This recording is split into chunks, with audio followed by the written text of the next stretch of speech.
Regulatory Compliance Board sa Cagayan de Oro City LGU na atlan ang mga menor de edad sa PisoNet shops ug mga nag-inom sa coastal road ug parking area sa syudad nga kalapasan sa ordinansa sa syudad.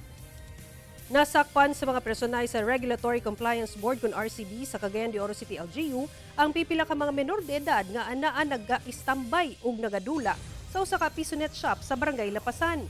Ang maong mga menor de edad nagdula sa mga PisoNet shops bisan hugot nga gibawal gikan alas 7 sa buntag hangtod alas 3 sa hapon matag adlaw sa tingklase subay sa City Ordinance 13394.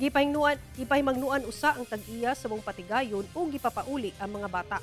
Samtang nasakpan sab sa mga personay sa Regulatory Compliance Board ang pipila ka mga individual nga nag-inom kilid sa coastal road sa Barangay Lapasan ug Gusa gabii ni atong weekend. Nadakpan sab ang mga nagpahigayon og car shot o nag-inom sa mga parking lot sa syudad. Dakong gibawal kini subay sa ordinansa sa syudad ang pag-inom sa mga pampublikong lugar. Ang mga nadakpan gipang isyuhan og ordinance violation receipt kun OVR.